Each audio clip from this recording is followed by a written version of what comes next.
नमस्ते, मैं mister फास्ट्रे caps हूँ और आज मैं दक्षिण कोरियाई सर्वाइवल ड्रामा स्क्विड गेम के रेड लाइट, ग्रीन लाइट और हेल नामक पहले 2 एपिसोड की व्याख्या करने जा रहा हूँ।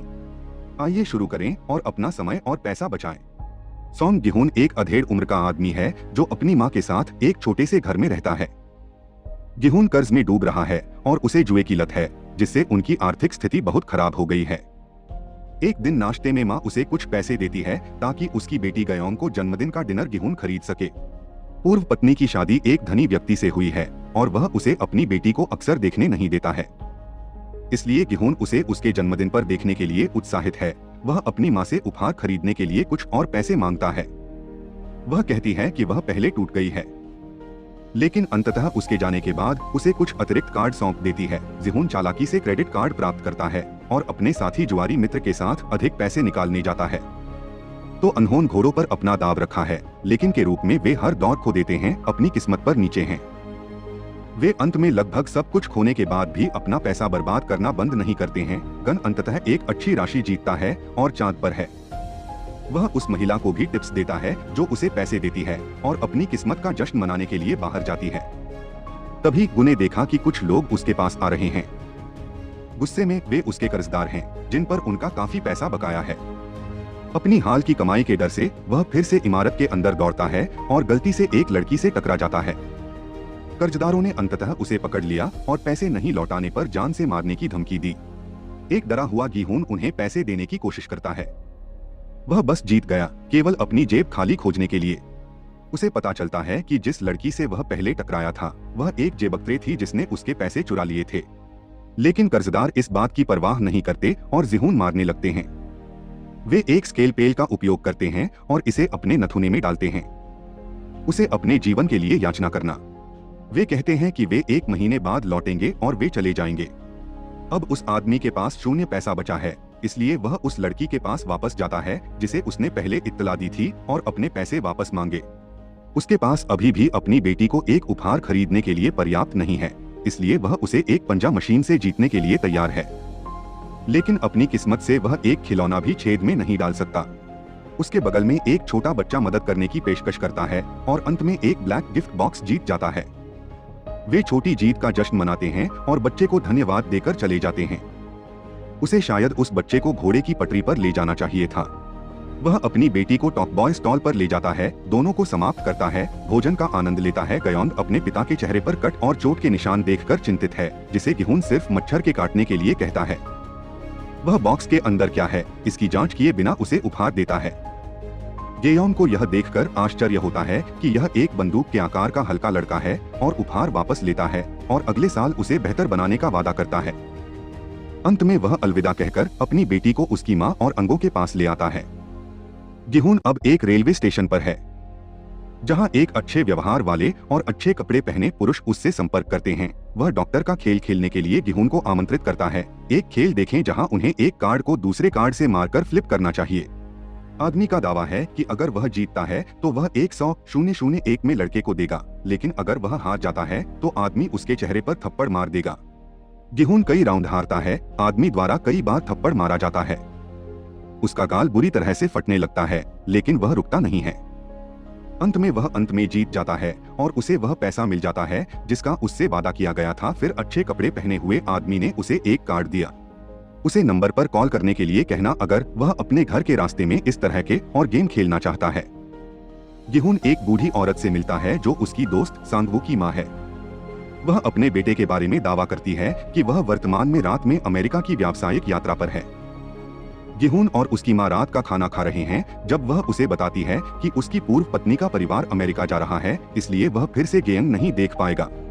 गिहुन चौंक गया, लेकिन कुछ नहीं कर सकता क्योंकि उसकी पूर्व पत्नी की उस रात उसकी वित्तीय समस्याओं के कारण उसकी बेटी की पूरी हिरासत है। हताशा में वह नंबर पर कॉल करता है। उस आदमी ने उसे दिया और उसे पास के एक स्थान पर बुलाया गया। एक वैन उसके सामने आती है और उसे अंदर जाने के लिए कहा जाता है। जैसे ही वह अंदर जाता है, एक गैस पूरे वाहन में फैल जाती है जो उसे बाहर कर देती है। जब वह उठता है तो लड़का और उसके आसपास कई अन्य लोगों के साथ चारपाई बिस्तर पर होता है। उसके कपड़े बदल दिए गए हैं और उसका सारा सामान चला गया है। हर कोई उन्हीं की तरह उलझा हुआ सा लगता है। हम देखते हैं कि कमरे में हर किसी पर कैमरों से नजर रखी जा रही है। गिहुन एक बूढ़े आदमी से मिलता है जिसके बनियान पर 001 नंबर लिखा होता है, जबकि गिहुन पर 456 लिखा है। वह आदमी कहता है कि वह ब्रेन ट्यूमर से पीड़ित है। जब वे बात करते हैं, एक लड़ाई उनका ध्यान खींचती है। पिछले दिन जिस लड़की ने गिहुन के पैसे चुराए थे, वह एक ऐसे व्यक्ति से लड़ रहा है जो एक गैंगस्टर प्रतीत होता है। गिहुन हस्तक्षेप करता है और लड़की को उसके पैसे वापस देने की धमकी देता है। लाल सूट और मास्क पहने फैसिलिटी स्टाफ के कमरे में प्रवेश करने पर उनका तर्क रुक जाता है। उन्होंने लोगों का स्वागत किया और घोषणा की कि वे 6 दिनों में 6 खेल खेलेंगे और जो सभी 6 जीतेंगे उन्हें बहुत सारी पुरस्कार राशि मिलेगी। प्रतिभागियों में से एक सांगवू है, ग्विलेन के बचपन के दोस्त जो अपनी मां के अनुसार अमेरिका की व्यावसायिक यात्रा पर जाने वाले थे। यह पता चला है कि वह पुलिस द्वारा वांछित है क्योंकि वह अपने मुवक्किल पर कुल 650 मिलियन जीता है। इसलिए उसने कमरे की छत पर एक गोला लाए जाने के तुरंत बाद अपनी मां से झूठ बोला, जिसके बारे में कर्मचारियों का दावा है कि यह पैसे से भरा होगा। एक बार जब वे पहला गेम पूरा कर लेते हैं तो हर कोई भ्रमित होता है, लेकिन फिर भी गेम खेलने के लिए सहमत हो जाता है। उन्हें एक नियम पुस्तिका पर हस्ताक्षर करने के लिए कहा जाता है जिसमें केवल 3 नियम होते हैं। एक खिलाड़ी को रुकने नहीं दिया जाता। एक बार खेल शुरू हो जाने के बाद किसी भी खिलाड़ी को खेलने से मना कर दिया जाएगा जो खेलने से इनकार कर देगा, और 3 खेल समाप्त हो जाएंगे यदि बहुमत उस पर वोट करता है। तो हर कोई फॉर्म पर हस्ताक्षर करता है और पहले गेम के लिए तैयार हो जाता है। कमरे के बाहर अद्भुत है। दालान की तरह प्रतियोगियों को तस्वीरें लेने के लिए बनाया जाता है और फिर एक ऐसे मैदान में ले जाया जाता है जिसमें दूर की तरफ एक गुड़िया की खौफनाक मूर्ति होती है। गाय यूएनआईपी अपने पुराने दोस्त सांगवू रोचेस करता है और उससे पूछता है कि उसने अपनी मां से बात करते समय झूठ क्यों बोला। वे एक घोषणा से बाधित हैं जो उन्हें रहने के लिए कह रही है। सफेद रेखा के पीछे कहीं सुविधा के अंदर खेलों के ओवरसियर को कहीं से कॉल आता है। वह मॉनिटर के सामने अपनी जगह लेता है और सभी को मैदान में वापस खेलते देखता है। प्रतियोगियों को बताया जाता है कि पहला गेम लाल बत्ती हरी बत्ती है, जैसा कि लड़की की मूर्ति कहती है, लाल बत्ती।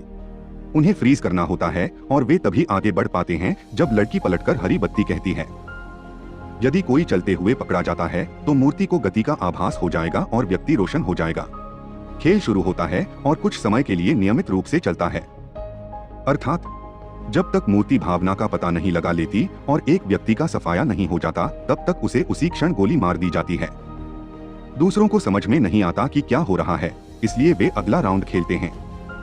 लेकिन जल्द ही उन्हें पता चलता है कि जिन लोगों का सफाया किया गया है वे वास्तव में मारे जा रहे हैं। अराजकता फैलती है और लोग बाहर निकलने के लिए भागने लगते हैं और उन सभी को गोली मार दी जाती है। प्रवेश द्वार के चारों ओर लाशों का ढेर गिर जाता है और जगह खून खराबे में बदल जाती है। मैं इस खेल को फिर कभी उसी तरह नहीं देखूंगा। केवल कुछ मुट्ठी भर प्रतियोगी डर में जमे रहते हैं।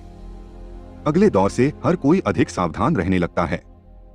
गिलोन अभी भी जमीन पर जमी हुई है, लेकिन जब सांगवू भी उससे पूछता है तो वह हिल जाता है।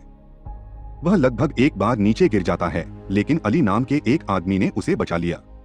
जैसे जैसे खेल जारी रहता है वैसे वैसे और लोग मरते जाते हैं और अंत में उनमें से कुछ ने गेम पास कर लिया, जिसमें गिहुन सांगवू, पिकपॉकेट गर्ल बाइच, बूढ़ा आदमी वह नाम द गैंगस्टर देवसू और वह व्यक्ति जिसने कैमरा पैन के रूप में गिहुन अली को बचाया। हम देखते हैं कि वे सुविधा में एक एकांत द्वीप पर हैं। भूमिगत कर्मचारी शवों को साफ करते हैं और उन्हें जलाते हैं।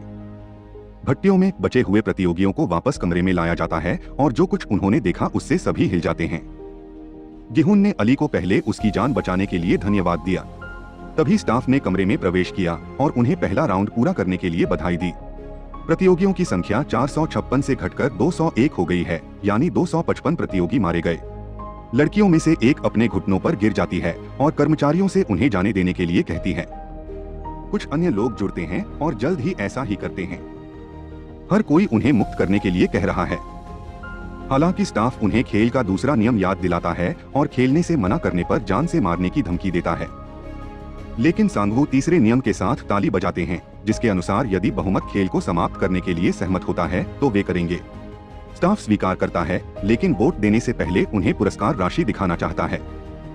यह डर जो पहले छत पर था फिर पैसे के बंडलों से भर जाता है।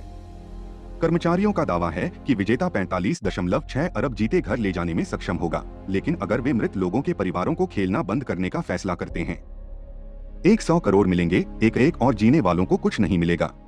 पुरस्कार राशि सभी को लुभाती है और जो पहले खेल के खिलाफ थे वे इसे जारी रखने के लिए मतदान करना शुरू कर देते हैं।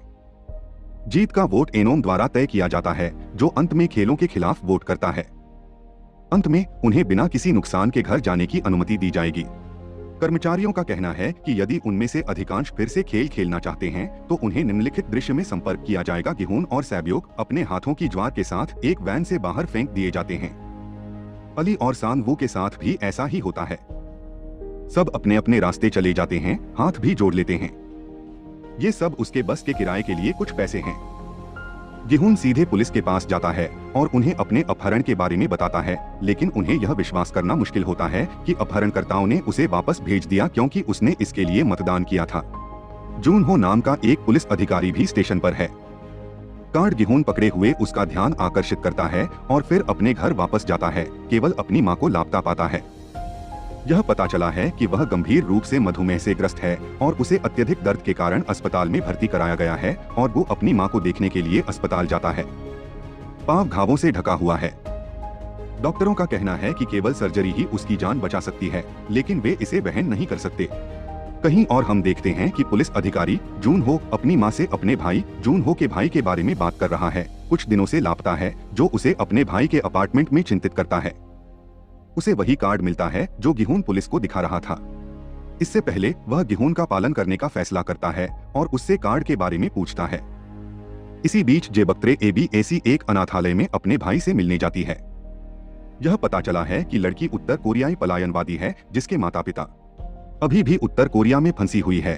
वह उसे वापस पाने और अपने भाई को अनाथालय से बाहर निकालने के लिए और धन इकट्ठा करना चाहती है। दूसरी ओर अली अपने बॉस से मिलने अपने काम पर जाता है। वह पैसा कमाने के लिए पाकिस्तान से कोरिया आया है, लेकिन उसे 6 महीने से भुगतान नहीं किया गया है। अब घर पर उसकी पत्नी और एक छोटा बेटा है जिसकी देखभाल उसे करनी है। अली के मालिक के सामने पैसे का एक बंडल है, लेकिन वह एक क्रोधित अली को भुगतान करने से इनकार कर देता है। गलती से उसे एक मशीन में धकेल देता है जो उसकी उंगलियों को कुचल देता है। वह पैसे लेता है और तुरंत भाग जाता है। घर पर वह अपनी पत्नी को पैसे देता है और उसे अपने बेटे के साथ पाकिस्तान वापस जाने के लिए कहता है। वह उसे आश्वासन देता है कि वह बाद में वापस आएगा, जाने से पहले अपनी पत्नी को आखिरी बार गले लगाएगा। इस बीच सांगवू अपनी मां को फोन करता है और यूएस में होने के बारे में उससे झूठ बोलता है। उसकी मां खुशी खुशी उससे कोई उपहार नहीं लेने के लिए कहती है और कॉल के ठीक बाद फोन कॉल समाप्त कर देती है। कुछ पुलिस अधिकारी बुढ़िया से संपर्क करते हैं और उससे सांगवू के बारे में पूछते हैं। वे उसे बताते हैं कि वह अपने ग्राहकों के पैसे चुराने के लिए जांच कर रहा है और उसे रिपोर्ट करने के लिए कहा। अगर वह उसके पास आता है तो महिला एक ही समय में अपने ग्राहकों के सामने हैरान और शर्मिंदा होता है। संगवो को फिर से उसी सुविधा से एक कार्ड प्राप्त होता है। दूसरी ओर उसकी मां की बीमारी का इलाज करने का कोई तरीका नहीं है। वह अपनी पूर्व पत्नी से मदद मांगने के लिए जाता है, लेकिन वह उसकी मदद करने से इनकार कर देती है क्योंकि वे अपने नए पति से बहस करते हैं और उनके बच्चे घर लौट आए और बाहर चले गए, केवल पति द्वारा वापस बुलाए जाने के लिए। वह उसे पैसे का एक बंडल देता है और इयान से कहता है कि वह फिर कभी अपने परिवार से संपर्क न करे। संयुक्त राष्ट्र ने गुस्से में गिहोन को चेहरे पर घूंसा मारा, यह दावा करते हुए कि वह अपनी बेटी को नहीं ले जा सकता। तभी उसकी बेटी बाहर आती है और देखती है कि उसका पिता उसके सौतेले पिता को मार रहा है। वह गिहोन और निराशा को देखती है। बाद में वह घर वापस चला जाता है, पूरी तरह से पराजित और असहाय। पुलिस अधिकारी जूनहो उनके घर के बाहर उनका इंतजार कर रहे हैं। वह गिहोन से कार्ड के बारे में पूछता है, लेकिन कीन ने यह कहते हुए इसे खारिज कर दिया कि जब उसने पुलिस में रिपोर्ट की तो वह नशे में था। उसने फिर से जगह पर जाने का फैसला किया है और वह पुलिस के साथ कोई परेशानी नहीं करना चाहता है। जुनहो उससे बात करने की कोशिश करता है, लेकिन गिहोन उसे बाहर निकालता है, जबकि बाहर चलते हुए उसे कार्ड मिलते हैं। एक दरवाजे से बात करो। वह नंबर पर कॉल करता है और फिर से लेने के लिए वापस चला जाता है। इसी तरह संगवू, एनोम, डियोक्सो, सैब्योक और अली ने भी खेल जारी रखने के लिए वापस जाने का फैसला किया है। एपिसोड समाप्त होता है क्योंकि वे वैन के अंदर आते हैं और गैस से बाहर निकल जाते हैं। इस तरह के और वीडियो के लिए फिर से सब्सक्राइब करें, सूचनाएं चालू करें और चैनल को मदद करने के लिए एक लाइक छोड़ें। देखने के लिए धन्यवाद।